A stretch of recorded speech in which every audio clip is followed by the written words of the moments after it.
So, hi, Brett. Hi. Would you like to introduce yourself to the audience?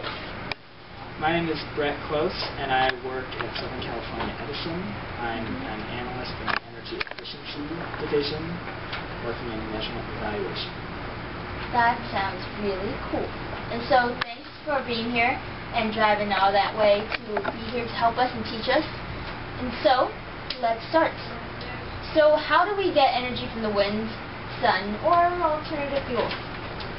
Well, there are two main ways of making electricity, and there are two types of solar specifically. One is solar thermal, and one is solar photovoltaic. And solar thermal energy essentially works the same way as any other standard way, like natural gas or wind power even. Same basic principles. And solar photovoltaic is a different kind of concept. But any kind of thermal energy, whether it's solar thermal, you take a magnet, a coiled electrical wire, and you spin it inside of a magnetic field, and that causes electricity generated as that electric field changes through that loop. And so most standard ways of generating electricity, you just get something to push so that you can get the thing to go around. So in solar thermal energy, you usually get...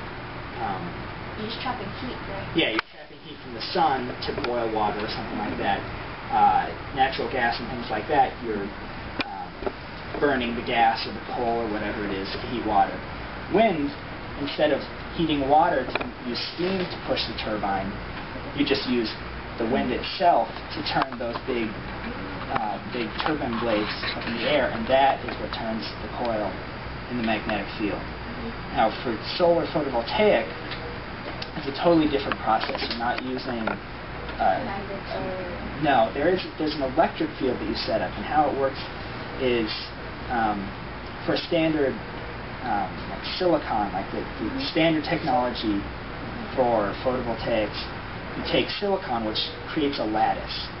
And so silicon, it's like carbon, it's got 4 connections it can make. And so it makes a lattice where you've got sets of 4 kind of in a row. Is it like the solar panels thing? Yeah, solar panels work this way. And so what you do is you put other things into that silicon lattice that either have one more or one less connection. And so they have either one extra electron or one too few electrons. And so you've got these extra electrons and then these what are known as holes set up. And you put them together, and then the extra electrons fit into the holes, and it sets up an electric field. And then you have sunlight come in. You absorb the light. It absorbs the light and takes the electrons and moves them up to a higher energy state and allows them to flow across that barrier that you've set up with the electric field from the extra electrons moving to where the electron holes are. So those are the two basic ways that you generate electricity from solar and wind. And then most alternative fuels, you either use a similar kind of thing to natural gas where you just burn it to make electricity, or you're using it for transportation, and then you use it in place of gasoline, and you burn it inside an engine that gets the wheels to go. Does it produce like any pollution? Yeah, it still produces pollution often.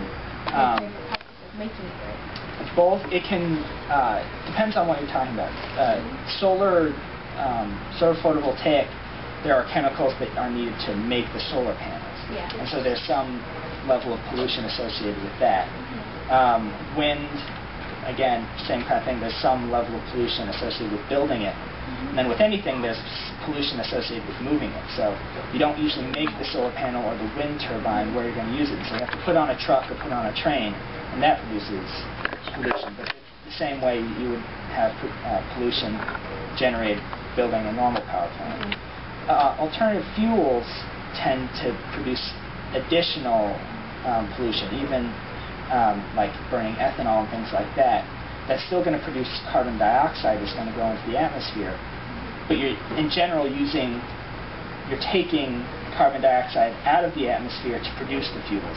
So you're not net adding to the carbon dioxide in the atmosphere. So if you think about it, ethanol and other things like that are made from plants.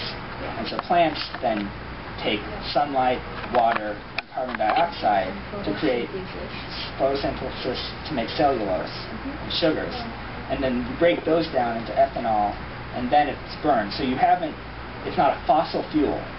A fossil fuel was created millions and billions of years ago. And so at one time there was carbon in the atmosphere that we then stuck into the ground.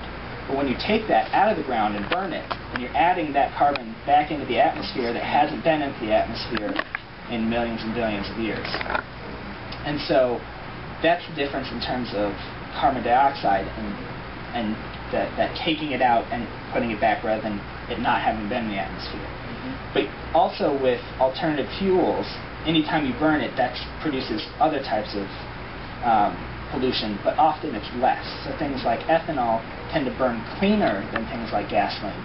But they still, anytime you're getting an engine really hot to burn things, it's still going to produce NOx, oxides of nitrogen, because of the nitrogen in the air and the high heats associated with combustion. And you're always going to produce some level of carbon monoxide as you get incomplete combustion of fuels and things like that.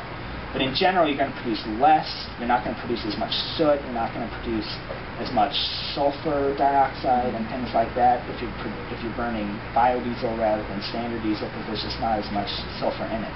So in general, it's less, a lot less pollution, but it's not completely pollution-free. Well, to clear things up, what are like other alternative fuels other than solar and wind? Well, there are a lot.